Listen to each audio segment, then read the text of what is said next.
বছরের প্রথম দিনেই 10 খেলে বোকা বনে গেল। সবাই সব কিছু পায় না। এই চাওয়াটা না হয় আমার অতৃপ্ত রয়েই গেল। কি যে আসে তাতে? জীবন যুদ্ধে কতদূর পথ এগোতে হবে, কত বড় বড় সংগ্রাম করতে হবে। এই সংগ্রামটুকুও না হয় আমি মেনে নিলাম।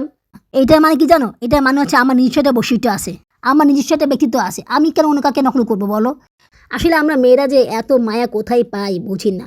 একটা মজার কথা বলি, একটা মহিলা স্বল্প আয়ে কখনো ভালো থাকা যায় না। এখনকার যুগে আয় একটু ভালো হওয়া চলে, মানে মিডিয়াম থাকা লাগে।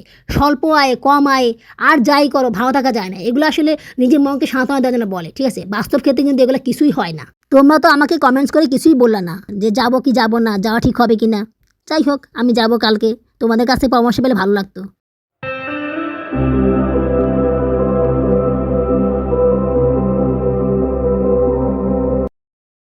বিশেষ দিন উপলক্ষে এই গোলাপ ফুলটা কিনেছিলাম, সেটা তোমাদেরকে পরে শেয়ার করব। আসসালামু আলাইকুম। আমার চ্যানেল এবং পেজে তোমাদের সবাইকে স্বাগত জানাচ্ছি। তোমরা সবাই কেমন আছো? আশা করি আল্লাহর রহমতে ভালোই আছো। আমিও ভালো আছি আলহামদুলিল্লাহ। দেশ এবং বিদেশ থেকে যারা আমার ভিডিওটি দেখতেছো তাদের সবাইকে জানাই আমার পক্ষ থেকে আন্তরিক অভিনন্দন ও ভালোবাসা। নতুন বছরের প্রথম ব্লগ নিয়ে আবার তোমাদের সামনে হাজির হলাম। আজকে বছরের প্রথম দিন, তাই প্রথম দিনেই ব্লগ শুরু করলাম। শীতের সকালবেলা নাস্তা বানানো অনেক কষ্টকর হয়ে যায়, তাছাড়া সময়ও লেগে যায়, গ্যাস থাকে না। দেখা যায় যে পাকঘর থেকে বারবার ডাইনিং স্পেসে আসতে হয়, ডাইনিং স্পেস থেকে পাকঘরে যাওয়া আসা করতে হয়, তো এইগুলো করতেও সময় চলে যায়।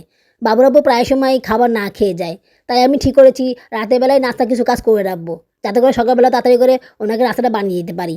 নুডলসটা সিদ্ধ করতে অনেক সময় লেগে যায়। যদি গ্যাস থাকে তাহলে সময় লাগে না, কিন্তু ইলেকট্রিক চুলায় সিদ্ধ করতে অনেক সময় লাগে। হিট বাড়িয়ে দিলেও অনেক সময় লাগে। মনে করো যে পানি গরম হয়ে যখন উতরাবে, বলকাবে, তখন মনে করো যে নুডলস দিলে সেটা ভালোভাবে সিদ্ধ হয়ে যাবে, মানে গরমের তাপে হয়ে যাবে। কিন্তু ইলেকট্রিক চুলায় পানি বসালে সে পানিটা গরম হয়, বাট ওটা বলকায় না, মানে খুব বেশি ফুটে না। আর ফুটলেও অনেক সময় লাগে, দেখা গেল যে পানি অনেক কমে যায়, আবার পানি দেওয়া লাগে। এই কারণে সকালবেলা নুডলস সিদ্ধ করতে অনেক সময় লেগে যায়, যার কারণে বাবুরাবু খেয়ে যেতে পারে না, আমাদেরও খেতে দেরি হয়ে যায়। তাই আমি রাতেরবেলা রুটিটা সিদ্ধ করে নিয়েছি, সাথে আলুও সিদ্ধ করে নিয়েছি। রাতেরবেলা তো প্রচুর গ্যাস থাকে, 12টার পরে তো অনেক গ্যাস থাকে, তো সেই গ্যাসে সিদ্ধ করতে খুব বেশি সময় লাগে না। পেঁয়াজ মরিচ কেটে রেখেছি, সকালবেলা উঠে জাস্ট ডিমটা ভেজে নুডলসটা বানিয়ে নিয়েছি। আজকে সকালবেলা স্কুলে যেতে হবে, ছেলের মার্কশিট আনতে হবে। কালকে মার্কশিট দেওয়ার কথা ছিল, কিন্তু সরকারছুটির কারণে স্কুল বন্ধ ছিল। নুডলসটা খেয়ে চা বসিয়ে দিয়েছি। চা মনে হয় এখন খাওয়া হবে না। বাবা ফোন দিতেছে, বলতেছে তুমি তাড়াতাড়ি করে স্কুলে যাও, আবার দেরি করে গেলে আনতে দেরি হবে, তাড়াতাড়ি যাও। তো ওনার ফোনের জ্বালায় চা খেতে পারতেছি না, তো ঠিক করছি চাটা ফ্লাক্সে করে ভরে স্কুলে নিয়ে যাব। মার্কশিটটা নিয়ে এক জায়গায় বসে আরাম করে চাটা খেয়ে নিব, তারপর বাসায় আসবো। বাসায় থাকলে চা খেতে সময় লেগে যায়, বাজারে চিলিতে চাটা ঠিক সময় খাওয়া হয় না, তাই স্কুলে চাটা খেয়ে তারপর আসবো। বাচ্চারা সবাই ঘুমিয়ে আছে, জায়ান ঘুম থেকে উঠে গিয়েছে। আমি তাড়াতাড়ি করে রেডি হয়ে নিয়েছি। হঠাৎ করে নিজের সেলফি তুলতে ইচ্ছা করলো, তাই একটু ভিডিও করলাম। তো ভিডিওটা করার পরে আমি অবাক হয়ে গেলাম, আমাকে এত সুন্দর লাগতেছে, আসলে আমার চোখে নজরে লেগে গেছে। আমি এত সুন্দর? কিছু মনে করো না, মানে এত সুন্দর ভিডিওটা হয়েছে, মানে তোমরা যারা দেখতেছো তারা বলো তো ভিডিওটা কীরকম হয়েছে আমার চেহারার। মানে এত সুন্দর আমি কখনো দেখিনি আমাকে, মানে কীভাবে এত সুন্দর লাগতেছে আমাকে আমি বুঝতে পারছি না। আর এখন দেখো কীরকম ফৈনির মতো লাগতেছে, মনে হচ্ছে যে ফৈনি স্কুলে যাচ্ছে। মজা করলাম, কিছু মনে করো না। আসলে আমি আমার নিজেকেই ফৈনি বলি, কিন্তু অন্য কাউকে বলি না। আবার আমাকে যদি কেউ ফকিনি বলে না, তাহলে আমার মেজাজটা গরম হয়ে যায়। হ্যাঁ, কত বড় সাহস আমাকে ফকিনি বলেছে। খারাপ। বাবুরাবু স্কুলে চলে এসেছে। উনি এসেছে ছেলেকে স্কুলে ভর্তি করাতে, আর এসেই ডস খেলো, বোকা বনে গেল। আমি তো জানি না যে উনি স্কুলে আসবেন, তো বাবার সাথে ফোন দিতেছে, এদিকে আমি বের হয়েছি। ওনাকে বলেছে আমি আগেই বের হয়েছি, মানে মোবাইলে নেট অফ করে দিয়েছি। তারপরে উনি ফোন দিতেছে, তো আমি যখন স্কুলের সামনে একদম চলে এসেছি, তখন উনি বলতেছে যে উনি আসতেছে। আমি বলতেছি না না, তুমি আসো না, আমি এখন বাসা চলে যাব, আমার মার্কশিট নেওয়া হয়ে গেছে। আসলে আমি কিন্তু মার্কশিট তখনও নেইনি, আমি তো স্কুলেই যাইনি, মার্কশিট কীভাবে নিব? তারপর উনি ফোনে বলতেছে যে এখন তো নিরিবিলি আছে, কোনো ঝামেলা নাই, আমি তাহলে স্কুলে আসি, ছেলেকে ভর্তি করিয়ে দিব। উনি চলে যাচ্ছে আর আমার খুব হাসি পাচ্ছে, খুবই হাসি পাচ্ছে আমার, কীভাবে বোকা বনে গেল। শুধু শুধু কষ্ট করে বাসে করে স্কুলে আসলো, বছরের প্রথম দিনেই 10 খেলে বোকা বনে গেল। আমি বারবার না করছি তুমি আসো না আসো না, আমার কথা উনি শুনেই নেই। দেখো আপুরা, আমার ছেলের মার্কশিট, আমার ছেলে ক্লাসের মধ্যে 19তম হয়েছে, আর মর্নিং এবং ডে মিলিয়ে পুরো 6টা সেশনে 29তম হয়েছে। আলহামদুলিল্লাহ, আমি অনেক খুশি হয়েছি। আমার ছেলে যে এরকম রেজাল্ট করবে আমি ভাবতেও পারিনি। ও যেভাবে করে এগিয়েছিল, মানে ও ঠিকভাবে স্কুলে না পড়ে এখানে সে যে ভালোভাবে প্রোগ্রেস করতে পারবে, এটা আমি ভাবতেও পারিনি। আল্লাহর রহমতে ও সেটা পেরেছে। এখন ওকে নিয়ে আমার টেনশন নেই, আমার সব টেনশন এখন সায়রাকে নিয়ে। সায়রাকে যে আমি কিভাবে স্কুলের সব লেখা লিখে নিতে পারবো, কিভাবে সে স্কুলের লেখাগুলো লিখবে, কিভাবে যে স্কুলে পড়াশোনা কমপ্লিট করবে, আমি তো বুঝতেই পারছি না। এখন পড়তে বসলে অনেক দুষ্টামি করে, লিখতে চায় না, একটু লেখে দৌড়াদৌড়ি করে। মানে ওকে নিয়ে আমি খুব প্যারায় আছি, বুঝছো, খুবই প্যারায় আছি। কোনো রকমের অক্ষরগুলো শিখিয়েছি, আর শব্দ গঠন, বাক্য রচনা, প্রশ্নোত্তর এগুলো কোনো কিছুই শেখানো হয়নি। কী যে করবো ওকে নিয়ে কিছুই বুঝতে পারছি না। একটু সুযোগ পেলেই দুষ্টামি করা শুরু করে দেয়। সুন্দরভাবে ধীরে স্থিরে বসে লিখতে পারেন না, বারবার শুধু লাফালাফি করে। কি ভাবতেছো বাসায় বসে কেন চা খাচ্ছি? আসলে বাবুর আব্বু আমাকে স্কুলে চা খাইতেই দেয়নি। উনি বুঝে গেছে যে আমি স্কুলে বসে চা খাবো। মানে উনি আমার ব্যাগ ধরে বলতেছে, তোমার ব্যাগ তো ভারী কেন? আমি বলছি না কিছু না, পানি আছে। বলতেছে আমার কাছে দাও, আমি পানি খাবো। আমি বলছি না, আমি তোমাকে পানি দিব। বলছে আমাকে দাও। তো যখন আমি ওনাকে পানি দিলাম তখন উনি দেখলো যে ফ্লাক্স ব্যাগের মধ্যে ভরা। আর তো মনে করো যে চিল্লাচিল্লি, উনি ব্যাগটা কাঁধে নিয়ে রেখেছে। মানে আমাকে বাসায় যেতে হবে, আমি এখানে থাকতে পারবো না। তোমরা দেখলে না যে উনি চলে যাচ্ছিল, তারপর আবার ব্যাক করলো, তো ব্যাক করে আমাকে নিয়ে গেল। বিকাল হয়ে গিয়েছে, বাচ্চাদের ক্ষুধা লেগেছে। বাবুবাবু কালকে একটা পাউরুটি এনেছিল, সেই পাউরুটিটা সকালে খাওয়া হয়নি, তাই ডিম দিয়ে পাউরুটিটাকে টোস্ট করে ওদেরকে দিচ্ছি খেতে। তারপরে শোনো কি হলো, বাবুরাবু তো ব্যাগ নিয়ে যাচ্ছে, আমি ওনার পিছন যাচ্ছি। বলছি তুমি কেন যাচ্ছ আমার সাথে, তুমি তোমার কাজে যাও, আমি আমার কাজে যাই না। উনি যাবেই, আমার ব্যাগ আমাকে দিবে না, উনি সামনে হাঁটতেছে। তারপর চিন্তা করলাম যাক, যেহেতু উনি আমার সাথে বাসা থেকে যাচ্ছে, তো এই সুযোগে কিছু বাচ্চার সাথে ওনাকে করিয়ে নেই। অনেক কিছু কিনতে বলি, উনি কিনে দেয় না। মানে অনেক রেগে আছে, কিছু কিনবে না সে। তারপরে বললাম আলু নেই, আলু কিনে দাও, নাহলে আমি রান্না করবো না। তো এই কারণে আলু কিনে দিল 5 কেজি। তারপর দেখলাম ফুলকপি বিক্রি করতেছে, তো উনি বলতেছে ফুলকপি নিলে নাও। তো ফুলকপি দেখলাম দাম চেয়েছে 40 টাকা, ওটা নিবে না। তারপরে যখন দেখলাম 20 টাকা ফুলকপি বিক্রি হচ্ছে, তখন ঠিকই নিয়েছে 2টা। তারপর আমি বলেছিলাম যে আমার শাক কিনতে চাও, একটু শাক কিনবো। তো উনি বলছে না, ফুলকপি নিয়ে এসো, ফুলকপি নাও, শাক পরে নিও। তো ওনার জন্য শাক আর নিতে পারিনি। তারপরে পেয়ারা নিতে চেয়েছিলাম, কিন্তু উনি পেয়ারার দাম বেশি, পেয়ারা নিলই না। আমি মানে পুরো দাম করে নিয়েছিলাম, লাস্টের দিক দিয়ে পেয়ারা কিনতে চেয়েছিলাম, কিন্তু কিনতে পারলাম না। বলছে তোমার কাছে 100 টাকা আছে, সে 100 টাকা দিয়ে পেয়ারা নাও। আসলে যখন উনি টাকা দিচ্ছিল না, তখন আমি 100 টাকা নিয়ে গেছিলাম ওনার হাত থেকে। তো ওই 100 টাকা দিয়ে বলতেছি পেয়ারা কিনো। তখন আমি বলছি না না, আমার টাকা লাগবে, আমি পেয়ারা কিনবো না, তুমি পেয়ারা কিনে দাও। বলছে না, আমি পেয়ারা কিনে দিব না। আমরা যখন হাঁটতেছিলাম তখন নিচে অনেক মাছ বিক্রি করতেছিল। আমি বলতেছি একটা মাছ কিনে দাও, কতদিন ধরে মাছ খাই না, মাছ কিনে দাও। বলতেছে না না, এখন মাছ কিনে দিলে তুমি এত বাচ্চার সাথে নিয়ে কীভাবে যাবা, ছয়তলা বেরোতে তোমার কষ্ট হবে। কালকে কিনো, কালকে কিনো, কাকে টাকা দিব? আমি বলছি না না, তুমি টাকা দিবে না, তুমি এরকম বড় টাকা দিবা, কিন্তু তুমি টাকা দাও না, তুমি মাছ কিনে দাও। বলতেছে আজকে না, কালকে। তো উনি মাছ কিনে দিলই না। আমি যে কত রিকোয়েস্ট করলাম আপনারা জানো না, কত যে রিকোয়েস্ট করলাম। উনি মাছ দেখে, বুঝছো, দেখে দেখে যায়, বাট মাছ কিনে না। মেজাজটা এমন গরম হয়ে গেছে জানো না, মানে বছরের প্রথম দিন এত ঝামেলা পোহাতে হবে ভাবতেও পারিনি। আসলে উনি আমার উপর ক্ষেপে আসেন। ওই যে আমি হেসেছিলাম, মজা করেছিলাম, তো এই কারণে উনি একটু বেশি ক্ষেপে আসেন। আমি কেন হাসলাম, কেন মজা করলাম তাকে নিয়ে? মজা করবো না, তুমি আসছো কেন? তোমাকে না করলাম আসতে, তুমি আসছো কেন? পনিগিরি করে আসছো কেন? আইসা এখন বাসটা খাইছো। আমি বললাম তোমার পকেট ভর্তি টাকা, ভর্তির জন্য টাকা নিয়ে আসছো, তারপরে খাতা কেনার জন্য টাকা নিয়ে আসছো, ওখান থেকে দাও, ওখান থেকে মাছ কিনে দাও। এখন তো আর ভর্তি হচ্ছে না, ভর্তি তো সেই রোববারে করাবার, তো তখন তুমি টাকা ম্যানেজ করে দিও। তো এখন কিছু মাছ কিনে দাও। মাছ কিনতে আর কয় টাকা লাগে? না, সে মাছ কিনবে না। আজকে আর রান্না করব না, কালকে ভাজি করেছিলাম, ভাজিগুলো আছে, এগুলো দিয়েই রাতেরবেলা খেয়ে নিব। কার জন্য রান্না করব? মাছ কিনে দেয় না, এত সারলাম তাও কিনে দিল না, মেজাজটাই গরম হয়ে আছে আমার। কাঁচা টমেটো ভাজি করেছিলাম, আর ফুলকপি, সিম, আলু, গাজর দিয়ে ভাজি করেছিলাম। ফ্রিজে ডাল আছে, তো এগুলো দিয়ে খেয়ে নিব। বাবুরাবু আসলে ওনাকে ডিম সিদ্ধ করে দিব, ওনার তো ডিম খুব পছন্দ, উনি ডিম খেয়েই থাকুক। আসার সময় আমরা একসাথে রিক্সা করে এসেছিলাম। বছরের প্রথম দিনে ওনার সাথে একসাথে রিক্সা করে আসলাম, খুব ভালো লেগেছিল আমার কাছে। যদি ওনার সাথে সেভাবে করে কোথাও যাওয়া হয় না, রিক্সায় ওনার হাত ধরে বসেছিলাম, উনি রাগ করেনি। নর্মালি তো উনি রাগ করে ওনার হাত ধরে রিক্সার মধ্যে। মানে উনি একটুও রোমান্টিক না, একদম কর্কশ, একদম রসকসহীন মানুষ, বুঝছো, ওনার ভিতরে রোমান্টিকের নাই, বুঝতে পারছো, মানে এমন একটা মানুষ উনি। আমার মনে পড়ে না উনি লাস্ট কবে আমার সাথে একটু ভালোভাবে হাসিখুশি হয়ে কথা বলেছেন, বা লাস্ট কবে একটু সুন্দরভাবে আমার হাতটা ধরেছেন, এটা আমার কখনোই মনে পড়ে না। আমার জন্য কিছু মুড়ি ভেজে নিচ্ছি, বাচ্চাদেরকে পাউরুটি দিয়েছি, তো পাউরুটি আর নেই, ক্ষুধা লেগেছে, তাই কিছু মুড়ি ভেজে নিচ্ছি তেল দিয়ে।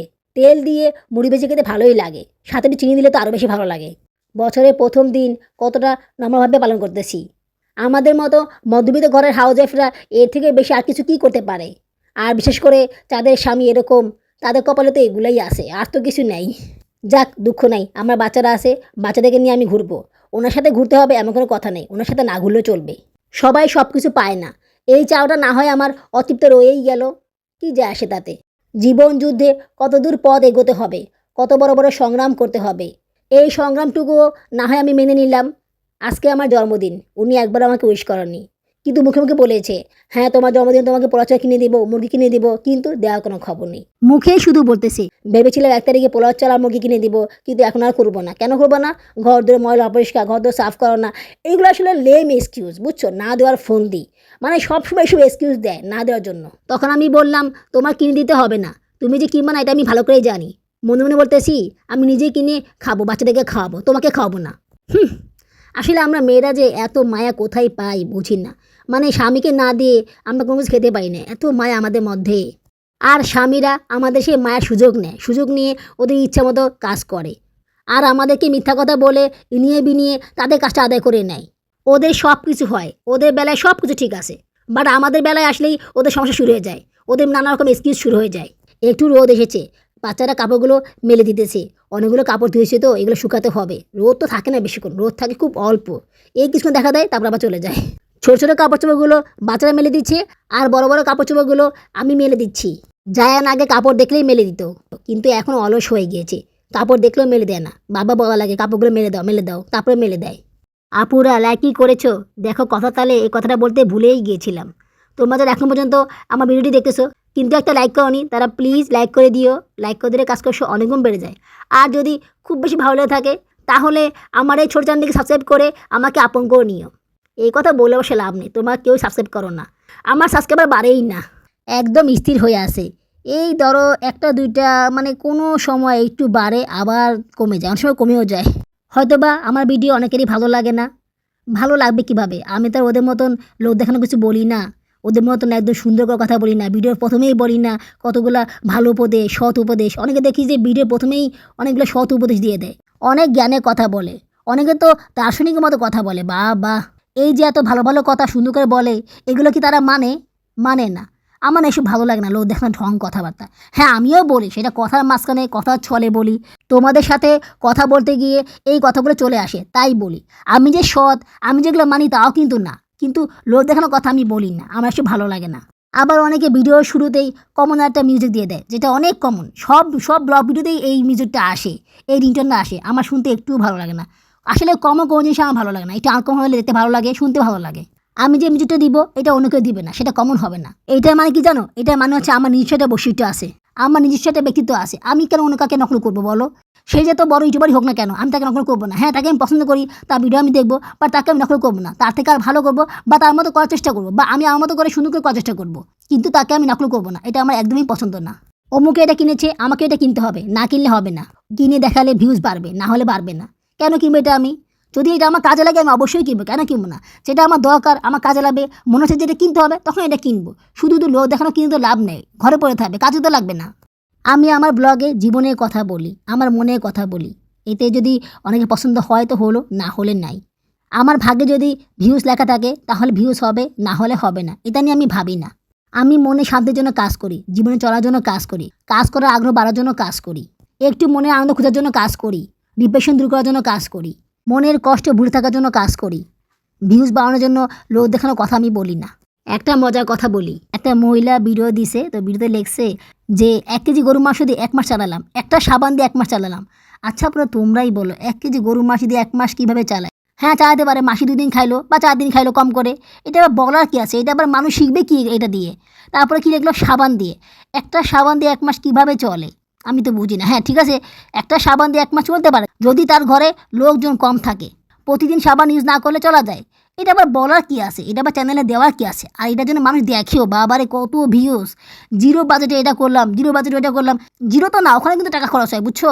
তারপর আবার বলে নিজেকে রানীর মতো রাখলাম, স্বল্প আয়ে ভালো থাকার চেষ্টা। শোনো আপুরা, স্বল্প আয় কখনো ভালো থাকা যায় না। এখনকার যুগে আয় একটু ভালো হওয়া চলে, মানে মিডিয়াম থাকা লাগে। স্বল্প আয়ে, কম আয়ে আর যাই করো ভালো থাকা যায় না। এগুলো আসলে নিজের মনকে সান্ত্বনা দেওয়ার জন্য বলে, ঠিক আছে? বাস্তব ক্ষেত্রে কিন্তু এগুলো কিছুই হয় না।